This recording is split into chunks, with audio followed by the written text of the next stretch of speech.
नमस्कार दोस्तों, ये आपके ईवीएस की पहली क्लास है और इन क्लासेस में हम एनसीईआरटी की क्लास 3 से लेके क्लास 5 तक की सारी बुक्स को करने वाले हैं और उसके साथ साथ हम इससे क्वेश्चन प्रैक्टिस करेंगे और प्रीवियस ईयर के जितने भी क्वेश्चन आए हैं उनको भी हम देखेंगे।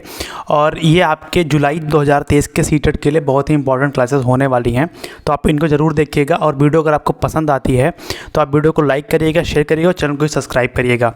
तो चलिए हम शुरू करते हैं। तो अगर हम बात करें, ये हमारे क्लास 3 की एनसीईआरटी है और इसमें टोटल 24 चैप्टर हैं। आप देख सकते हैं यहाँ पे टोटल इसमें 24 चैप्टर हैं, ठीक है। इसमें टोटल यहाँ पे आपको 24 चैप्टर दिख रहे हैं। आज हम यहाँ पे अपना चैप्टर नंबर 1 यहाँ पे हम कंप्लीट करने वाले हैं, ठीक है। चैप्टर नंबर 1 यहाँ पे आज हम कंप्लीट करने वाले हैं इन डिटेल में। और आपको पता होगा कि आपका ईवीएस जो होता है, ईवीएस आपका 30 नंबर का आता है, जिसमें 15 नंबर का आपका कंटेंट होता है और 15 नंबर का आपका पेडागॉजी होता है। तो पेडागॉजी के लिए और कंटेंट के लिए, दोनों टाइप्स के लिए आपकी ये वीडियो इंपॉर्टेंट है। और आपके एनसीईआरटी से ही सारे क्वेश्चन बनते हैं, क्योंकि यहीं पर पेडागॉजी भी आपकी कवर हो जाती है ईवीएस की, ठीक है। इसके अलावा भी जो पेडागॉजी बचेगी हम उनको भी एक्स्ट्रा देख लेंगे। तो हम इसमें चैप्टर नंबर 1 को स्टार्ट करने से पहले मैं आपको यहाँ पे एक चीज़ दिखाना चाहूँगा जो हमारा एनसीईएफ 2005 कहता है। क्योंकि हमारी जो भी टीचिंग एग्ज़ाम्स होते हैं उनका बेस होता है एनसीईएफ, शिक्षा नीति, ये सब उसके बेस होते हैं, तो हम उनको इग्नोर नहीं कर सकते। सबसे पहले मैं आपको यहाँ पे एनसीईएफ 2005 जो हमारा था उसकी कुछ लाइनें मैं आपको दिखाना चाहूँगा, उसके बाद हम इस क्लास को स्टार्ट करेंगे। तो यहाँ पे आप देख पा रहे हैं कि राष्ट्रीय पाठचर्या की रूपरेखा एनसीईएफ 2005 जिसे हम कहते हैं सुझाती है कि बच्चों के स्कूली जीवन को बाहर के जीवन से जोड़ा जाना चाहिए। यह सिद्धांत किताबी ज्ञान की उस विरासत के विपरीत है जिसके प्रभाववश हमारी व्यवस्था आज तक स्कूल और घर के बीच अंतराल बनाए हुए है। नई राष्ट्रीय पाठचर्या पर आधारित पाठ्यक्रम और पाठ्यपुस्तकें इस बुनियादी विचार पर अमल करने का प्रयास हैं। इस प्रयास में हर विषय को एक मजबूत दीवार से घेर देने और जानकारी को रटा देने की प्रवृत्ति का विरोध शामिल है। आशा कि यह कदम हमें राष्ट्रीय शिक्षा नीति 1986 में वर्णित बाल केंद्रित व्यवस्था की दिशा में काफ़ी दूर लेके जाएंगे। तो अगर आप इतनी लाइनों को समझ जाओ, ठीक है, तो सारा आपका सीटेट एग्ज़ाम या फिर कोई भी टीचिंग एग्ज़ाम जो है आपका यहीं से उसका बेस तैयार होता है कि हमें बाल केंद्रित शिक्षा पे जोर रखना है, हमें बच्चों को रटाना नहीं है, जानकारी को हमें रटा नहीं देना, उन्हें समझाना है, ठीक है। और एक जो विद्यालय की चार दीवारी थी, जो मजबूत चार दीवारी घिरी हुई थी, हमें उस दीवार को तोड़ देना है, ठीक है। और ज्ञान को हमें वैश्विक परिवेश में बच्चों को सिखाना है, उनके पर्यावरण के परिवेश में बच्चों को सिखाना है। ये सारी चीज़ें हमारी एनसीईएफ 2005 सुझाता है और उन्हीं के बेस पे ये सारी किताबें लिखी गई थी। अब हालांकि हमारा एनईपी 2020 आ चुका है, ठीक है, अभी इसका एनसीईएफ तैयार हो रहा है, फिर किताबें नहीं बनेंगी, लेकिन अभी बात की बात है, अभी हमारे लिए जो चीज़ें इंपॉर्टेंट हैं हम उनको यहाँ पे देख रहे हैं, ठीक है। अब हम चलते हैं अपने चैप्टर नंबर 1 पे। तो आप यहाँ पे देख पा रहे हो हमारा पहला चैप्टर है डाल डाल पर और ताल ताल पर। अभी मैंने आपको पढ़ाया था ऊपर कि हमारा एनसीईएफ 2005 कहता है कि जो हमारा विद्यालय है, ठीक है, जो हमारा विद्यालय है उसकी बाउंड्री को हमें तोड़ देना है। हमें ज्ञान को बच्चों को परिवेश से सिखाना है, जो उनका वातावरण है, जो उनका परिवेश है, जिस परिवेश से बच्चे आ रहे हैं हमें उन्हें सिखाना है। तो ये हमारा पहला चैप्टर उसी पे जोर देता है, स्कूली जो दीवार है उसको तोड़ने की बात करता है। तो अगर हम इस चैप्टर की बात करें तो हम इन चैप्टर्स को लाइन बाय लाइन करेंगे, क्योंकि यहाँ पे बिटवीन द लाइन क्वेश्चन बनते हैं। तो हम चैप्टर को लाइन बाय लाइन करेंगे और मैं आपको चीज़ें समझाता हुआ चलूँगा कि क्या क्या चीज़ें इंपॉर्टेंट है और हमें कैसे समझना है चीज़ों को। तो यहाँ पे हम बात करते हैं, हमारा चैप्टर कुछ ऐसे स्टार्ट होता है। चैप्टर का नाम है डाल डाल पर ताल ताल पर, ठीक है। अब यहाँ पे डाल डाल पर और ताल ताल पर, यहाँ पे जो हमारे परिवेश के जो जानवर होते हैं आसपास के, ये उनसे लिया गया है, ठीक है। तो हम यहाँ पे इसको स्टार्ट करते हैं कि माँ आज मुझे स्कूल भेज दो ना, 2 दिन से घर में बैठे बैठे बोर हो गई हूँ, पूनम बोली। माँ ने जवाब दिया तुम्हें अभी बुखार है, बाहर जाकर चारपाई पे लेटो। अब यहाँ पे अभी मैंने आपको एनसीईएफ की वो जो करिकुलम हमारा था उसकी मैंने आपको रूपरेखा पढ़ाई थी कि हमें जो स्कूली दीवार है उसको हमें गिराना। तो यहाँ पे पहली ही लाइन, यहाँ जो बच्ची है वो स्कूल जाने की जिद कर रही है, लेकिन उसकी माँ कहती है कि तुम्हें बुखार है, बाहर जाके चारपाई पे लेटो। यहाँ पे बच्चे को स्कूल से उसके परिवेश की तरफ मोड़ा जा रहा है, ठीक है। उसके स्कूल से बच्चे को परिवेश की तरफ मोड़ा जा रहा है कि वो अपने वातावरण, उसके परिवेश से वो सीख सके, ठीक है। अब आगे इसमें चारपाई पर लेटे लेटे पूनम को नींद आ गई। अचानक उसके चेहरे पर कुछ गिरा। वह हड़बड़ाकर उठी। उसने अपने गाल पर हाथ लगाया। उफ़, यह किसकी शरारत है? कबूतर की या कौवे की? कौवे की ही लगती है। ठीक है, तो अब ये जो लड़की है पूनम, ये बाहर जाके चारपाई पे लेट जाती है और बाहर जब आप देखोगे तो बाहर कुछ ऐसा नज़ारा यहाँ पे दिखता है कि एक पेड़ है, उसके नीचे लेटी हुई है। इसकी चारपाई यहाँ कहीं पेड़ के नीचे लगी हुई है और उस पेड़ पे आप कबूतर देख सकते हो, यहाँ पे चींटियाँ देख सकते हो, बंदर देख सकते हो और ये आप मैना देख सकते हो, गौरैया यहाँ पे, तितली है, गिलहरी है, कौवा है। तो ये सारे यहाँ पे जानवर हैं। अब अभी मैं जानवर शब्द का उपयोग क्यों कर रहा हूँ, इनको पक्षी में क्यों नहीं कह रहा हूँ, ये भी अभी आपको नीचे समझ में आएगी ये चीज़। ठीक है, इतने सारे जानवर उसको पेड़ पर दिखे। ठीक है, तो पेड़ के नीचे वो लेटी हुई थी चारपाई पे। ठीक है, अब क्या हुआ कि उसके चेहरे पे किसी ने बीट कर दिया। अब उसने सोचा कि ये कबूतर की है या कौवे की है। फिर लास्ट में उसने कहा कि नहीं, ये कौवे की शरारत हो सकती है, कि ये जो बीट है कौवे की हो सकती है। अब अभी तक जो हमने ऊपर पढ़ा उसका सबसे इम्पॉर्टेंट चीज़ जो आपको यहाँ इतने लाइंस में दिया गया है, यहीं से आपके पेडागोगी के ईवीएस के प्रश्न बनते हैं सीटेट के। ठीक है, ये आपको कोई नहीं बताएगा, आपको जब आप प्रश्न उसमें देखोगे आपको पता चल जाएगा कि आपके सीटेट के पेडागोगी के प्रश्न आपके यहीं से बनते हैं। तो एनसीईआरटी हमारी कहती है कि बच्चे अपने आसपास के लोगों और चीज़ों को देखकर समझकर बहुत कुछ सीखते हैं। इस अध्याय से भी कक्षा के बाहर की दुनिया का अवलोकन करवाया जाए, कक्षा में बैठकर केवल पढ़ाया ना जाए। तो यहाँ पे जो हमारा एनसीएफ कह रहा था, एनसीएफ 2005 की विद्यालय की दीवार को यहाँ पे गिरा के ज्ञान को वैश्विक परिवेश से बच्चे को प्रदान किया जाए, तो वही बात यहाँ पे लाइन कह रही है कि बच्चे अपने आसपास के लोगों और चीज़ों को देखकर समझकर बहुत कुछ सीखते हैं।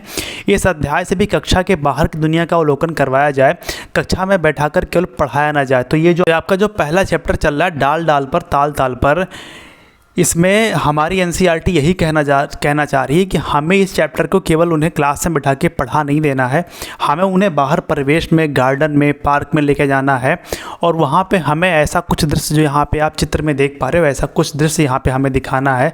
उन्हें पेड़ पे गिलहरी दिखानी है, कौवा दिखाना है, गौरैया दिखानी है, ऐसे उनको दृश्य यहाँ पर दिखाना है, ऐसी बातें की जा रही हैं। तो ये सारे प्रश्न आपके ईवी सीटेट में आते रहते हैं, तो आपको ये यहाँ पे ये आपके लिए इम्पॉर्टेंट हो जाता है, ये आपको यहाँ पे याद कर लेना है। अब अगर हम आगे बढ़ें, ठीक है, अब आप जो स्टोरी चल रही है तो उस पर आते हैं कि ज़मीन से पूनम ने एक पत्ता उठाया और बीट को पोंछा। गाल अभी भी चिपचिपा था। उसने सोचा सामने तालाब में धो लेती हूँ। तो अभी आपने देखा था ऊपर चैप्टर का नाम हमारा था डाल डाल पर ताल ताल पर। अब अभी तक हमने डाल पे चीज़ें देखी, अब हम तालाब की ओर बढ़ रहे हैं कि अभी तक हम जो हमारे ज़मीन पे प्राणी रहते हैं उनके बारे में अभी तक हमने देखा। अब जल की तरफ हम बढ़ रहे हैं यहाँ पे इस चैप्टर में। तो यहाँ पे उसने सोचा कि सामने तालाब में धोआती हूँ। अब वो तालाब की तरफ बढ़ती है तो तालाब पे उसे कुछ ऐसा नज़ारा दिखता है कि यहाँ तालाब में आप उसको बतख दिखता है, मेढक दिखता है, भैंस नहाती हुई दिखती हैं, वहाँ पे उसको कछुआ दिखता है, उसको बगुला दिखता है, उसको एक बकरी दिखती है तालाब के बगल में। ठीक है, अब आगे चीज़ें बढ़ती हैं। अब अभी जो मैं जानवर शब्द का यहाँ मैं बार बार उपयोग कर रहा था पक्षियों के लिए, सभी चीज़ों के लिए, उसको यहाँ पे एनसीईआरटी कैसे बताती है आप इसको समझो कि किताब में जानवर शब्द का इस्तेमाल सभी तरह के जानवरों, कीड़े, पक्षी, स्तनधारी आदि के लिए किया गया है। इस उम्र में बच्चे कीड़े मकोड़े या सांप और छिपकली का अधिक बारीकी से वर्गीकरण नहीं कर सकते। आप भी पता करें कि बच्चे जानवर शब्द से क्या समझते हैं। बच्चों को विभिन्न जानवरों और उनकी जानकारी इकट्ठा करने के लिए प्रेरित करें। तो जो छोटे बच्चे होते हैं हमारे, यहाँ पे हम 1 to 5 की बात कर रहे हैं। अगर हम एज में देखें तो सारे बच्चे यहाँ पे 11 साल से छोटे हैं अभी। ठीक है, और यहाँ पे जो बात की जा रही है कि एनसीईआरटी कह रही है कि जो जानवर शब्द का उपयोग है वो बच्चे समग्र रूप से करते हैं। उस जानवर में कीड़े भी शामिल हैं, पक्षी भी शामिल हैं, स्तनधारी भी शामिल हैं, सारी चीज़ें वहाँ पे समग्र रूप से की जा रही हैं। इसीलिए यहाँ पे किताब में जानवर शब्द का उपयोग किया गया है कि जो बच्चे का ज्ञान यहाँ पे है, हम जो उसको किताब में ज्ञान दें या जो हम ज्ञान दें उसको वो उससे जुड़ा हुआ ज्ञान होना चाहिए, उससे लिंक ज्ञान होना चाहिए बच्चे के ज्ञान से। इसीलिए यहाँ पे सारे चीज़ों के लिए, सारे कीड़े के लिए, पक्षी के लिए, स्तनधारी के लिए यहाँ पे जानवर शब्द का उपयोग किया गया है। और फिर जानवरों के चलने का ढंग अलग अलग होता है। कुछ चलते हैं, कुछ रेंगते हैं, कुछ उड़ते हैं, कुछ तैरते हैं। इसके लिए कुछ पैरों की मदद लेते हैं, तो पूँछ का भी सहारा लेते हैं। ठीक है, अब यहाँ पे वर्गीकरण करने की बात की गई है। तुमने बहुत से जानवर देखे होंगे, उनमें से कौन से जानवर उड़ते हैं, रेंगते हैं, चलते हैं, फुदकते हैं, पंख वाले हैं, पैर वाले हैं, ठीक है, पूँछ वाले हैं। ये बच्चों को हमें वर्गीकरण करवाना है, उनको हमें सिखाना है धीरे धीरे चीज़ों को। फिर अगर हम आगे बात करें तो जानवर अलग अलग जगह रहते हैं, कुछ पेड़ पे रहते हैं तो कुछ पानी में, कुछ ज़मीन पे रहते हैं तो कुछ उसके नीचे, कुछ तो घरों में भी रहते हैं। अब यहाँ पे हमारे लिए इम्पॉर्टेंट चीज़ फिर से आ जाती है, हमारी पेडागॉजी यहीं से बनती है कि जानवरों के रंग, रूप, चाल, आवाज़ आदि देखना तथा उनकी नकल करना बच्चों को बहुत रोचक लगता है। जानवरों की विविधता देखकर उनके अलग अलग समूह बनाने से ही वर्गीकरण की शुरुआत होती है, ठीक है, वर्गीकरण की शुरुआत होती है। तो यहाँ पे जो बच्चे होते हैं उनको जानवरों की नकल करना बहुत अच्छा लगता है, ठीक है, यहाँ पे जो बच्चे होते हैं उनको जानवरों की नकल करना बहुत अच्छा लगता है और जानवरों की विविधता देखकर उनके अलग अलग समूह बनाने से वर्गीकरण की शुरुआत होती है। तो हमें बच्चों को ये सिखाना है कि कौन से जानवर किस समूह के हैं, कौन से स्तनधारी हैं, क्योंकि बच्चों को तो सब जानवर ही लगते हैं। तो हमें धीरे धीरे उनमें वर्गीकरण की समझ को विकसित करवाना है, जिसकी बात आगे NCERT यहाँ पर कर रही है, ठीक है। अब यहाँ पर आप देखोगे कि यहाँ पे बहुत सारे जानवर दिए हुए हैं, ठीक है, यहाँ पे आप देख पा रहे हो, यहाँ पे घोड़ा है, कुत्ता है, मुर्गी है, चील है, यहाँ पे बिल्ली है और चूहा है। ऐसे यहाँ पे बहुत सारे जानवर दिए हुए हैं, ठीक है। अब इसके बाद हम अगर आगे बात करें तो आगे यहाँ पे एक पहेली दी हुई है, ठीक है, मैं कौन हूँ करके एक पहेली दी हुई है और उसके नाम को ढूंढकर इसमें घेरा लगाना है पहेली के अनुसार। तो हमारा जो सीटेट है वो इन्हीं पहेलियों को डायरेक्ट पूछ लेता है कई बार। आप प्रीवियस ईयर का प्रश्न उठा के देखोगे तो हमारे NCERT किताब में 3 से लेकर 5 तक में बहुत सारी पहेलियाँ दी हुई हैं और सीटेट इन्हीं पहेलियों से यहाँ पे प्रश्न बनाता है और बढ़िया बढ़िया प्रश्न बनता है यहाँ से। तो अगर हम बात करें तो आप ये भी यहाँ पे देख लो। पहला हमारा है कि छत पर बैठकर केला खाऊं, इधर उधर मैं कूद लगाऊं, तो पहला हमारा लगा हुआ है बंदर। दूसरा है दीवारों पे जाल बनाऊं जिसमें कीड़ों को फंसाऊं। तो यहाँ पे मकड़ी की बात की जा रही, तो आपकी मकड़ी यहाँ पे कहाँ पे है, तो आपकी मकड़ी ये रही, तो यहाँ पे मकड़ी की बात की जा रही है, ठीक है। उसके बाद है जाग जाग कर रात बिताऊं, दिन निकले तो मैं सो जाऊं। यहाँ पे उल्लू की बात की जा रही है, आपका उल्लू यहाँ पे है, ठीक। फिर है डर डर की रट लगाऊं, फुदक फुदक पानी में जाऊं, ये मेढक की बात की जा रही है, आपका मेढक यहाँ पे है, ठीक। फिर बारिश के बाद नज़र में आऊँ, पाँव नहीं पर रेंगता जाऊँ, ये केचुआ की बात की जा रही है, ठीक। फिर है धीमी चाल से चलता जाऊँ फिर भी जीत मैं पाऊँ, तो यहाँ पे आपके कछुआ की बात की जा रही है, आपका कछुआ यहाँ पे है, ठीक। अब अगर हम आगे बात करें तो हमारी जो पहली नंबर 6 है, तो आप यहाँ पे देखो पहली नंबर 6 का आधार पंचतंत्र की कहानी खरगोश और कछुआ है। कहानी सुनाकर बच्चों को पंचतंत्र की और कहानियाँ पढ़ने के लिए भी प्रेरित करें। तो यहाँ पे बच्चों को हमें कहानियाँ सुनाने की बात की जा रही है, बच्चों को हमें कहानियाँ सुनाना है, ठीक है। अब इसके बाद हम अगर आगे बात करें तो हमारे लिए ये वाली लाइन बहुत ज़्यादा इंपॉर्टेंट हो जाती है। आप इसको देखो, हमारे लिए ये लाइन बहुत ज़्यादा इंपॉर्टेंट हो जाती है कि बच्चों को सृजनात्मक गतिविधियों जैसे उंगलियों और अंगूठे पर रंग लाकर चित्र बनाना अच्छा लगता है। उन्हें अपनी इच्छा से अलग अलग तरह के डिज़ाइन बनाने के लिए प्रोत्साहित करें। तो यहाँ पे हमें बच्चों में सृजनात्मकता का विकास करना है, हमें सृजनात्मकता का पोषण करना है और बच्चों को सृजनात्मक गतिविधियों में भाग लेने में उनकी सहायता करनी है, उनको प्रोत्साहित करना है इन गतिविधियों में भाग लेने के लिए। तो यहाँ पे यही बात की जा रही है कि बच्चों को सृजनात्मक गतिविधियों जैसे उंगलियों और अंगूठे पर रंग लाकर चित्र बनाना अच्छा लगता है। उन्हें अपनी इच्छा से अलग अलग तरह के डिजाइन बनाने के लिए प्रोत्साहित करें, ठीक है।